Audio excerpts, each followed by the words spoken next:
Welcome to the SIWIKE podcast, the only podcast that shares the stuff you didn't know you needed to know about jobs, careers, and life. The SIWIKE podcast, the stuff I wish I knew earlier. Hi, everyone, and welcome to the SIWIKE Stuff I Wish I Knew Earlier podcast. We're here with our guest host, Anu, and she comes to us with a computer science background, and she's doing some interesting stuff in education right now. So, Anu, why don't you start off by telling us a little bit about what you're doing now, and then we'll get into the backstory of what we were like growing up. Well, Luki, thank you very much for hosting me at this podcast. I'm actually in the corporate world still, but my major focus in my side gig has always been to empower Generation Z. So there are 10 to 20, but now I'm looking at even the 8-year-old age range at this point. I will talk more about that. The idea here is to really cultivate that next generation leadership mentality and to incorporate powerful skills in them that are not necessarily taught in mainstream schooling, right? So whether it be effective communication, how to, when you're thinking of building a business or having an effective career, or even having good friendships, how do you go about just managing yourself, self-regulation, and then becoming that leader that people would love to follow in the near future? So that's what I'm doing, and I'm pursuing and focusing on educating next generation leaders. That's amazing. And you mentioned that you're in corporate, so you're still doing some like contracting stuff and project management and things like that. But I'd love to step back and talk to about you as a kid. So what was Anu like growing up? Very well, I wouldn't say totally quiet, but I was quiet just because I was an only kid. I am an only kid. So relatively quiet. I wasn't very motivated to learn the first till grade 6, and then boom, grade 7 hit. And for some reason, they say you are the average of the 5 that surround you. Right. That's exactly what happened. So grade 7 hit, I went to a new school, and all these motivated souls around me taking on all these different subjects and wanting to be first in class. And that, I was lucky enough to be part of that circle. And that kind of changed me a little bit. And I got better at school. So schooling wise, I changed from a very quiet, not unmotivated, demotivated person to a very motivated person. I loved the performing arts. I loved to act. I loved drama, but I stuck to something that was very, very comfortable, which is computer science, because I was told that that's where the money is. Cool. If you could go back to kind of maybe the first couple of days in that new school. So you mentioned you weren't motivated, you weren't really interested in school, and then now all these motivated people around you. Like, how does that switch happen? And what are some of the like the motivating thoughts that got into your head, or how do you kind of grow from being less motivated to more motivated? Well, I remember there are, Luki, with life, there are so many points in your life that changes your path or changes your trajectory. So if you were to ask me in grade 7 what happened, I think there was this conversation I had with a friend who mentioned to me, as girls, we're just expected to get married and take care of the family. And we really, really need to prove ourselves to change our path. And I thought, okay, whatever, right? That whatever feeling that I had. But it kind of settled in. I went back home and I recognized that that was true, that I was actually one of those privileged girls who had this opportunity laid out for me, that I could get educated. Education was apparently a privilege for girls, and that I had the option to go and get a university degree. And I also had the option to work. So my family never restrained me. Just knowing all those things, that was a privilege, kind of motivated. So that was one of the major things that really motivated me. And of course, my friends, right? Like I said, I had that circle, that group of girls who were like, we want to come first in class. We want to do really well. We want to be part of community programs and all sorts of things. So those were the little things that made the change for me. Cool. So grade 7, you kind of have this awakening epiphany, and now you're a little bit more motivated. And I assume that carried on with you in high school. So you were hopefully getting some good grades, and then someone plants in your head that computer science is where the money's at, where the opportunities are. Where does that come from? Does that come from like parents? Does that come from people around you? Or because to be honest, like computer science and being female, I mean, they don't necessarily go hand in hand. I know. I think computers. The reason the computer science thing came about was, well, it was either doctor first. No, Okay, that's yeah. not happening. I mean, I was good at biology, but not enough. I still can't watch Grey's Anatomy, right? It's like all that blood. So no. And then engineering. Well, it was just what kind of engineering. I wasn't really motivated, and that was a male dominant field. And so Sure. at that point, no. I actually was interested, like I mentioned, in the performing arts, but apparently that doesn't pay well, which is not true. But anyways, we'll touch on that. The computer science definitely came from family who meant well, from parents, from family who meant well. And at that point, my background, I come from Sri Lanka, and we wanted to immigrate to a different country. And in Canada, if you have a computer science degree, apparently it's easy to get a job and then easy to get your immigration. So those were the little nuggets that were put into my head. And I thought, okay, fine, let's do this, right? If that's what's going to pay me the money and give me a safe place to live in, then why not? So that's how the whole computer science degree came about. And about what time was that? Was that in kind of like grade 9, 10, 11, 12? Like, did you have a very settled kind of direction at like, you know what, grade 12, I definitely know I'm going to apply to all these computer science programs and whatnot. And then like, how does that trajectory unfold? The funny thing about that was, I remember in grade 10, I went to a career counselor and I was like, okay, just tell me what are the jobs that'll pay, right? And then he was like, that's not how it works. And I thought, he doesn't know what he's talking about, but he clearly did know what he was talking about. But it was more so in university that I decided, yeah, this is all right. I went in, obviously, when I applied. I was in high school, of course, and there was really not much thought. It was just computer science at that point, just because that was settled into my head. I just applied and I just went in. And in the first year of university, I thought, I can do this. Mm-hmm. I wasn't as passionate about it, but I just said, I can do this. I can get through this. And tell us a little bit more about your decision on the school to go to, because there's a lot of great computer science programs out there. I think you went to St. Mary's, and what was it about their program that was interesting, or that kind of said, you know what, that's where I want to go? Well, I was an international student, right? And at that time, my options were also U of T. I did get accepted there, but when I got accepted, one of the concerns at that point was all this gang violence that was happening in Toronto, and I was going to be sent off on my own as an only child, as a girl, and there was just this discomfort. Do I really want to send my kid there? So essentially, the other options were there were a few other options, but I liked the counselor that actually came and talked to me, the admissions person back home, when they came and talked to me, I really, really connected with them, and they stayed connected. So that's kind of one of the reasons. And I felt like Nova Scotia was a safe place. Although I was concerned. I was really concerned about the lifestyle that I was going to have there. I came from a city sort of lifestyle. I came to Toronto, enjoyed that for a short stint for a week. And then I went to Nova Scotia, Halifax, and I'm thinking, my God, why did I do this? The thing that was sold to me was the fact that it is a university town. So they had a lot of universities. You're going to, there's freedom. There's all these students that you can network with and all that. That was not the case for my first year, at least. But, I no regrets with the decision that I made there.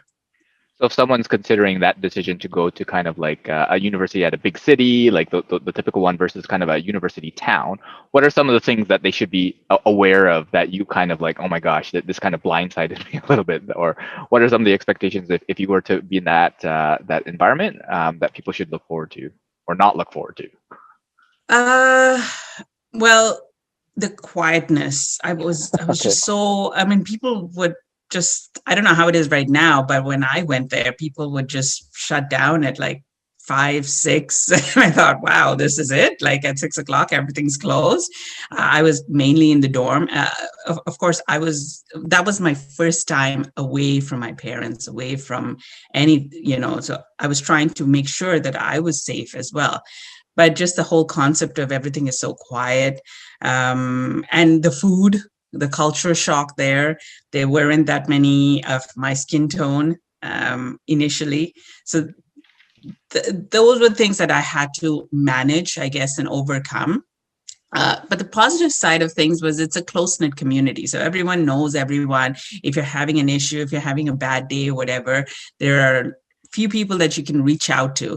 And I think St. Mary's did a great job in the second and third year that I was there. They actually went out and recruited a lot of students from India. So I saw a lot of South Asians, and that was just exciting for me in the second year. Now I'm like, oh, I feel like I'm in a town. And so then they started celebrating South Asian stuff. So there was that whole diversity component that made me feel better about things. So if someone was to ask me advice about whether to choose, if you're a city person and having the opportunity to go to a small town, hey, why not, right? I mean, you might as well experience a small town. At least by experiencing it, I knew then that was not for me, that was not the place that I would want to work. But would I want to retire there? Would I actually want to go and work there later on in my life? Why not? When I'm ready to settle down, I at least I know that that's an option. Cool. And you talked a little bit about how being an international student, you encounter a little bit of culture shock and things like that. So if you're to provide advice for those international students coming to Canada, because there's a lot of them, what are some of the things that you'd want to do that's separate from the kind of smaller town or whatever? Are there any key kind of tidbits that you'd recommend for folks to consider? So if are you talking about, Luki, the international students coming to a place like Toronto or a place like Nova Scotia? Well, I guess based on your experience, because I don't know if you could speak to the Toronto part of it. More of yours. Well, I've been in Toronto for a long time right now, and Fair enough, diversity is, diversity is there. I think there is still a culture shock, right? Because back home, it's very family oriented. Things are changing back home too. Sure. People are there's more modernization, which is all great. But if you're coming from a very strong family background, strong cultural background, yeah, expect to see some changes. Toronto, not as much. Of course, you're surrounded by people who have their own cliques, I would say. So you have to figure out how to get into those cliques or that network or those groups. But if you're going to a small town, just be open to asking them about what their culture is, and then they will be open to asking about your culture as well. See, when I went in there, I was like, why are people doing, I just felt like, why don't people eat with their hands, for example, right? Why? But they're used to eating with their fork and knife. Maybe if I ask them the question, hey, have you considered eating with your hand? What's wrong with eating with your hand? What do you think? Right. Having those kind of conversations might might spark that whole conversation. Hey, okay, let's try eating with our hand, and you can try eating with a fork and spoon and see how things go.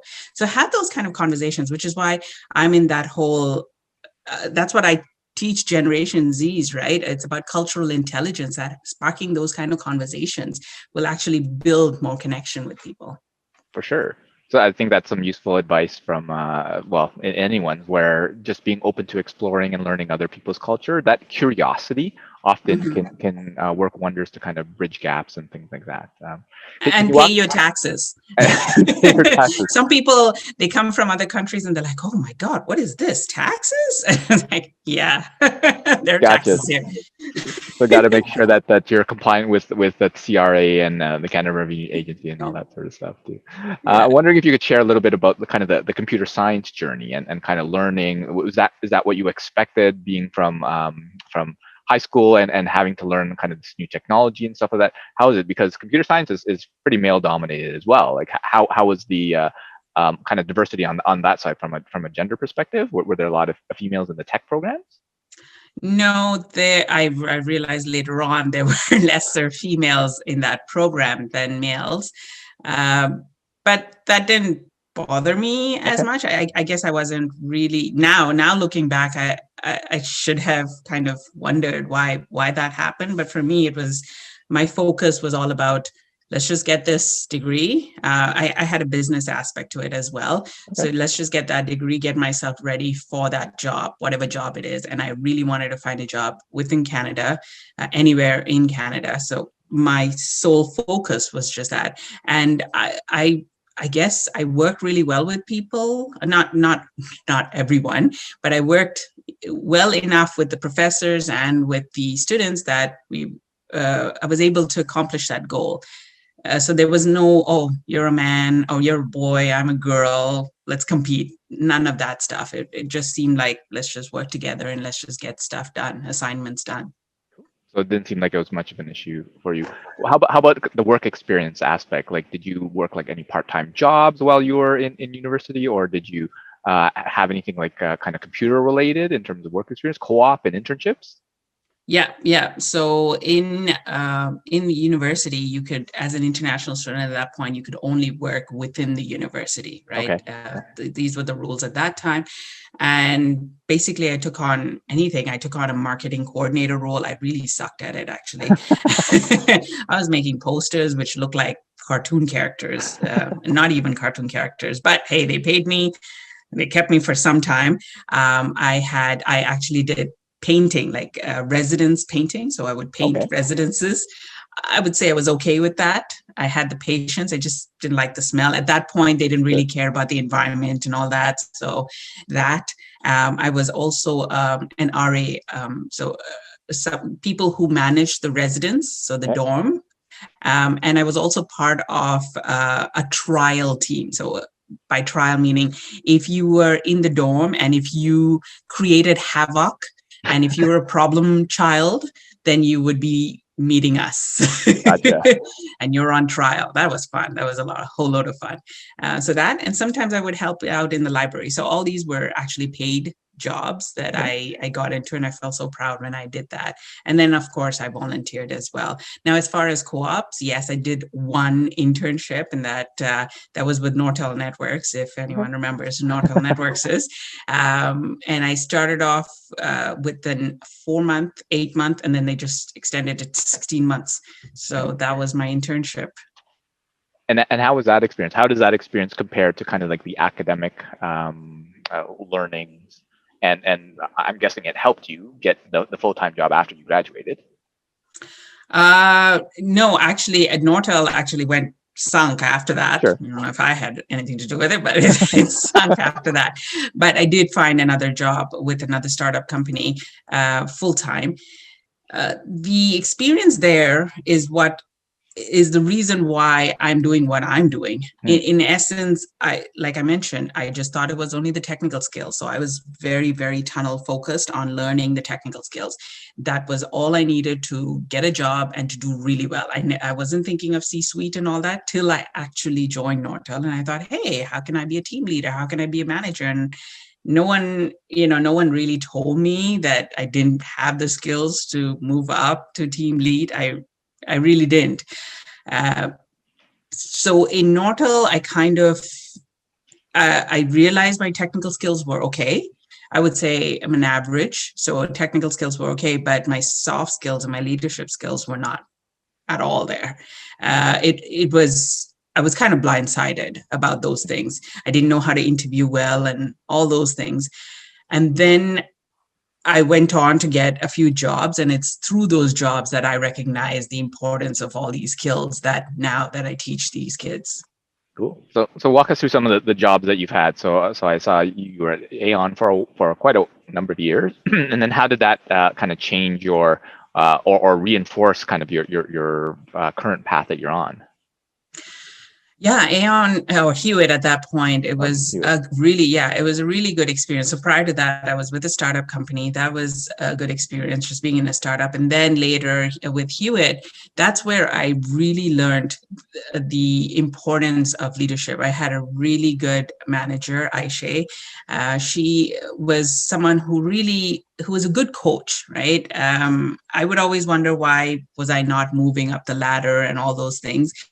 and then being sent off to do all these training, to be given the opportunity to lead teams, that comes from a good coach, from a good manager, right? And so that's pretty much what set my framework of learning about these skills and really helping move departments, building teams, especially the whole outsourcing part when Aon Hewitt outsourced to India. I got an opportunity to train people in India to really build that whole branch over there, which was great. And to be able to train online at that point, no one really teaches you, but what I learned was how to be able to manage people, how to be able to understand their performance, how to be able to trust people, and I also have an edge as in I know how they were educated. So asking questions was not natural. There was always this, people in the States or Canada wondering, well, if you have a question, just ask it. Sure. Well, that's not how they were taught. They were taught to respect their teachers. They were taught that I say, you do, right? Things are slowly changing there, but that's how they were taught. Now, all of a sudden, they come into the work world and you're telling them you can actually ask an authoritative figure a question. That's too quick a change, right? And so that whole behavioral change, just managing that, earning their trust. Because remember, when we outsource to India, so are the Googles and so are the Apple, so are all those big companies, right? HP, they were all outsourcing too. So these people could easily find a job. There was faster turnover.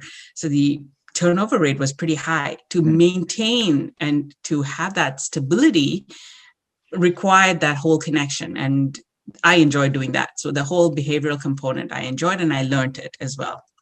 And was a lot of this learning just on the job, or were there any kind of formal training or courses that kind of helped you along that path?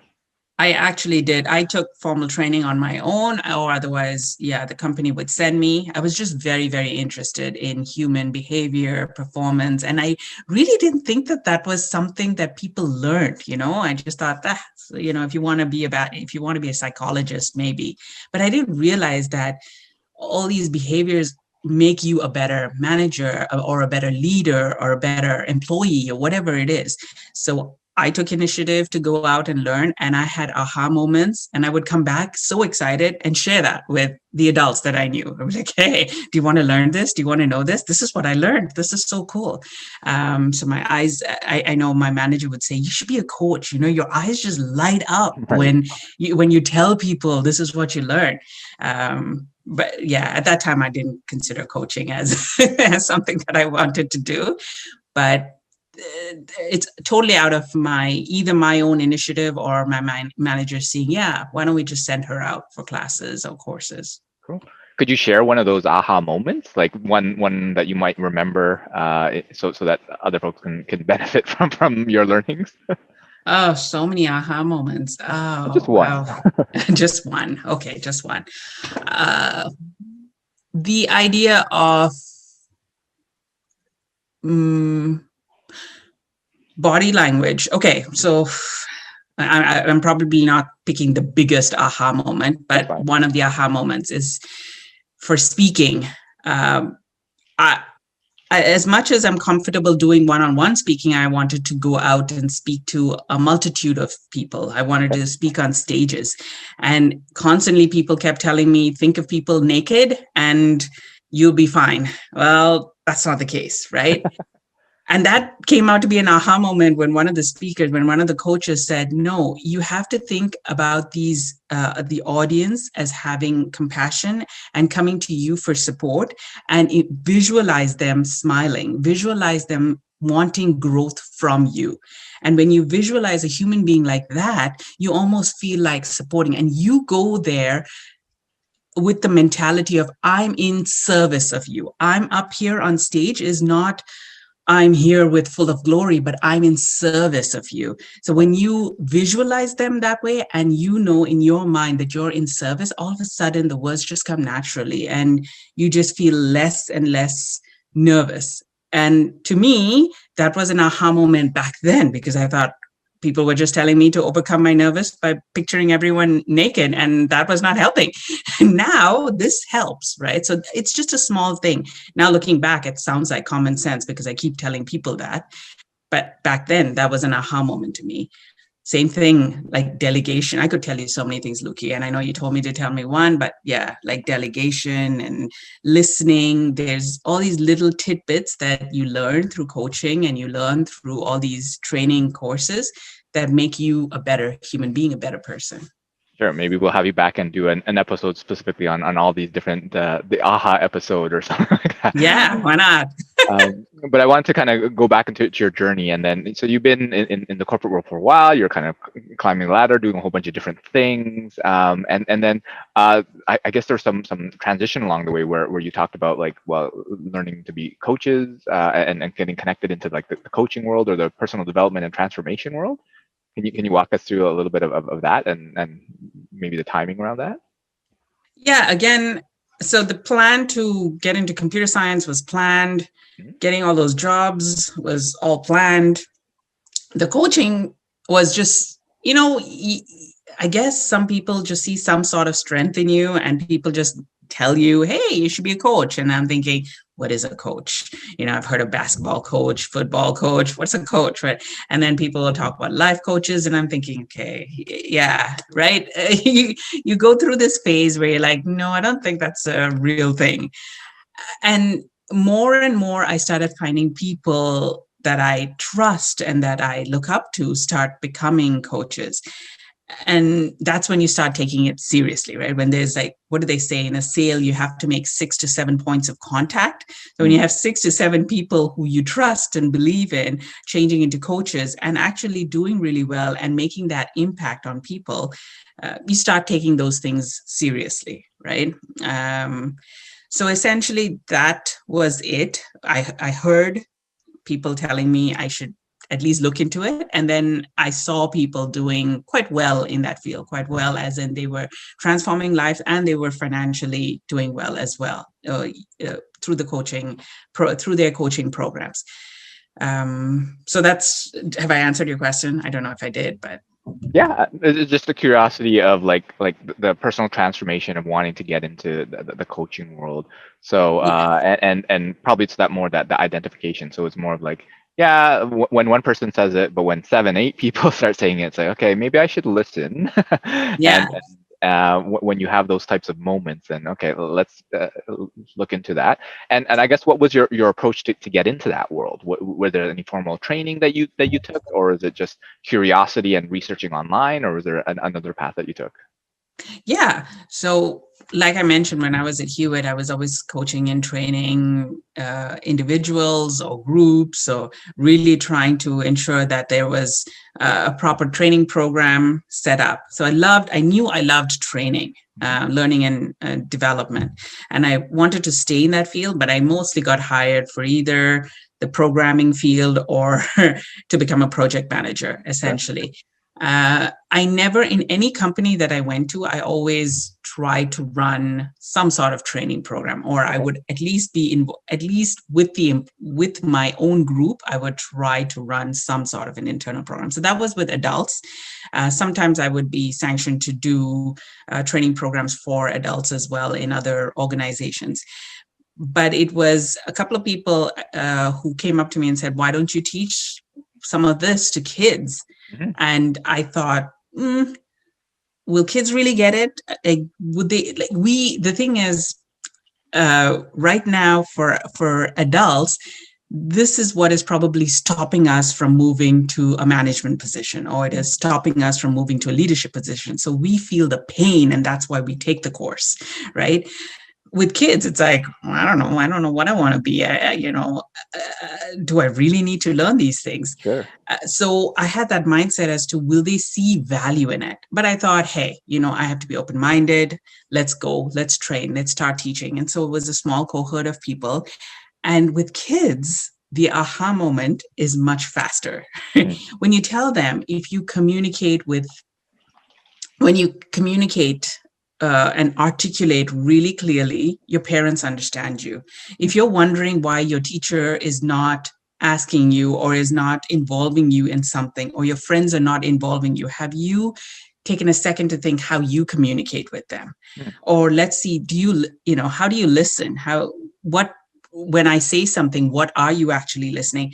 When you say these things to kids, they will look at you weird at first, and then they go on to thinking, let me try this. Let me try asking the questions Anu told me to try tomorrow in class and see what happens. Or if I tell them how to present, right, instead of all those glossy backgrounds and all that, simple background, but just share your point, they go ahead, they try it. Some of them actually try it, and they get a round of applause, and that confidence level increases in them. So that was my kind of start about teaching Gen Zs. And I found there was so much more value in that. If I just tell them that this is effective communication, it is about leadership skills, that's going to help you even get your first job at McDonald's, or, or do a really strong interview, or start that business that you wanted to start at 15 or 14 or whatever it is. So that was kind of my journey into coaching. I read a lot. I listen to a lot of podcasts. So a lot of my learnings also comes from other coaches that we sit around and we talk and we try to think about how we can transform people. If you're stuck, I've got a group of people that I can always go to. That's amazing. And I'd love if you could share kind of that first, child or first person that you connected with. So you're in the zone where, will it work? I'm not sure. There's a lot of doubt, and a lot of folks are in that similar situation where they want to start something, be it a coaching program or, I don't know, a marketing agency or consulting or whatever it is. But it's that kind of first step. So what was your approach to defining that first person so that you can kind of say, you know what, let me try it, and hopefully it works. And if it doesn't, then continue on. So can you walk us through that time? Yeah, it was actually through Toastmasters. So I was part of Toastmasters, and it was through Toastmasters. They said, hey, do you want to they have a youth program. Do you want to try that out? And I did. And it was free, of course, at that time for me. I say, of course, because I'm trying to figure it out as well with them.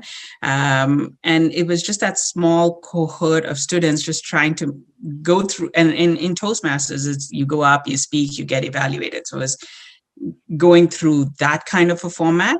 But then as I kept going through that kind of format, I started changing things and I started individualizing it to certain people. So if they're going through a bullying situation, then I would do a one-on-one coaching on what they were going through and how they can manage it. Or if they're not being picked for projects, if they're not being very effective on projects. So how can we be much more effective with our time and all that? So these were experimental projects, and they were open to it too. They committed to coming weekly and learning these things. And that's how I kind of started off that particular program with a couple of people. Sounds like you kind of lucked out with an opportunity because there was an organization already set. They already had kind of a youth group there, and they said, hey, we're willing for you to experiment if you're willing to put in the effort. And so you're able to kind of build that and then are starting to see some success there. So and that kind of brings us closer to present day. And I would love if you can kind of share some general SWIKE, the stuff I wish I knew earlier. I know you already shared a lot of them, but there's kind of like one or two kind of main points, and then hopefully get into some like your future aspirations and what you hope kind of this training of the new generation, the Gen Zs, what will that turn into? So yeah, if you want to start with some of that kind of general SWIKE or anything that you want to kind of double down on or just reiterate would be great to share. Yeah, there's a lot. Let's just go back to maybe high school, because I teach a lot of high school students and I see a lot of myself in them. So one of the things that I always tell them that I wish I had known is that life is not just an upwards journey, right? When you are 14, 15, and you are, like I said, I was surrounded by motivated people. And for us, making mistakes or failure was just not an option. But I don't think it was something that was pushed or forced on us. It's just something that we thought, oh my God, we can't fail. We have to move up the ladder. And any sort of failure was just very demoralizing. And I sense that even with kids right now. And I wonder, like, do you not think that you can change your path when you're 25? Do you not think that you can change? You got your whole life ahead of you, but you want to figure it out at 14. It might sound hypocritical that I'm saying that right now, but that's what I went through. And if I was to go back to my 14, 15-year-old, I would say, hey, it's not a straight path. Actually, the challenges, when you learn from your challenges, it makes you a better person. No one really likes a person who goes, hey, I had a perfect life. Like, I don't think I would be even having this interview with you, Luki, if I said, I had a perfect life. I was a great student, awesome at university, awesome at work. I've got it all figured out. You probably be like, we don't even need to do this interview. So those challenges is what makes you that human that you are. The other thing I would say is I really, really, and I till to date, I keep reminding myself is gut feeling. It's always good to have logic in you, but if there's a gut feeling that tells you, you know what, do it. Otherwise, you're going to regret it. Go for it. You've done your pros and cons. I mean, I'm a project manager. I do risks and assumptions and all that beautiful stuff that a project manager does. But then if my gut says, I know you're going to regret not doing this, I just take the leap, right? And I wish I told that to my high school age, like when I was in university, because performing arts was something that I really wanted to do, but I just thought there's no money, so do some research. But now, at the age that I'm in right now, I am looking at voiceover and I'm learning voiceover and I'm learning acting. But I wonder, had I followed that gut, maybe I could have mixed all that up and things would have taken me in a completely different trajectory. No regrets, but I always wonder about that. So gut feeling is another thing. And the other thing that I would tell myself is don't limit yourself based on other people's limitations. So there are people who think, who love you and who care for you. And with their own experiences, they are going to suggest to you, go do engineering or go do accounting. That's what's good for you. But your passion lies somewhere else. Make sure you do your research. Make sure you follow your passion, follow through with your passion. Don't just say I'm passionate and just hope to God that things happen. Make sure you follow through with it and then go with it, right? And don't let other people's limitations limit you. It's amazing. And some of the things that it reminds you of. So the first one about life being kind of cyclical and not always upward trajectories, that I often tell people that life is kind of like it's seasonal, right? So you have summer, winter, fall, and all that sort of stuff. And so be prepared for winter when it comes, because it eventually will come. Hopefully it's a short winter. And the other part that it reminds me of is in order for you to jump or to get higher, you first have to crouch down and go down first, right? You can't jump just by going up, right? And that's just not a physical possibility. So understanding that sometimes those failures or setbacks are meant so that you can spring higher. So what you said kind of reminded me of that. On the gut feelings, I think that's great, where humans are basically just pattern matching machines, right? Where you already know, not necessarily consciously, but you kind of already know. And sometimes it's that gut that's telling you to go for it. Now you got to make sure it's tuned to the right frequency and you're not picking up on something that's not there. But oftentimes your gut is right. And the limitations part, what I took from that is there's a book, it's called The Magic of Thinking Big. And they say that a lot of folks aren't motivated because their dreams are too small, right? So if your dream is just to wake up and become an accountant or a lawyer or doctor or whatever, those are great, right? But I mean, if your goal is to like empower the next generation of Gen Zs, well, that's a little bit more motivating and will get you out of bed there. So I think that's amazing. And where can folks connect with you or reach out or find out more about what you're doing? And hopefully we'll have you back for another episode of like Anu's ahas and a lot more conversations as well. But if folks want to connect with you or learn more about you, where could they go? Wow, Luki, I like that. Anu's ahas. I should copyright that now. No problem, it's yours. Luki, well, people can reach out to me through email, which is anu.yogeswaran@gmail.com. That's my email. They can reach out to me through LinkedIn. I also have a YouTube channel as well. But LinkedIn, I'm definitely active on it. So you can find me and reach out to me and ask me any questions that you have. That's awesome. And can you share a little bit of your future aspirations for this program and some of the other things that we can look forward to seeing and hearing from you? I'm in the business, I'm in the field of transforming Gen Zs, because I just having kids of my own and seeing all these children, giving children the opportunity to do transformational leadership can change the trajectory of this world. Like, imagine if there's so many of these kids going and thinking nothing's going to stop us, nothing, we're unstoppable. Imagine, that excites me every single day. So what am I trying to do?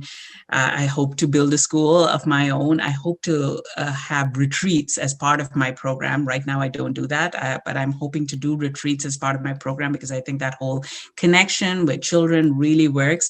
If I can put a travel component into it, that'll be marvelous once COVID goes away. And at the end of the day, I'm hoping that it could be more international, like globally accepted, to just build transformational children, just transformational youth. That's amazing. So I'm excited to hear all these great things, and would definitely love to connect with you more and collaborate on this journey. But thanks so much for sharing your story and all these insights. I think there's a lot of wonderful tips and aha moments, and hopefully we'll have you back for another episode. So thanks, Anu, for joining us. Thank you so much, Luki. I really, really enjoyed this conversation. Thanks for joining us on the SIWIKE, Stuff I Wish I Knew Earlier, the podcast. If you like the podcast, please subscribe on iTunes, Stitcher, or wherever you found this podcast. And if you can give us a review, that would be very appreciated. Feel free to contact me on LinkedIn at Luki Danu, LUKIDANU, and the same on most social media platforms. And I look forward to hearing from you. Thanks. Bye.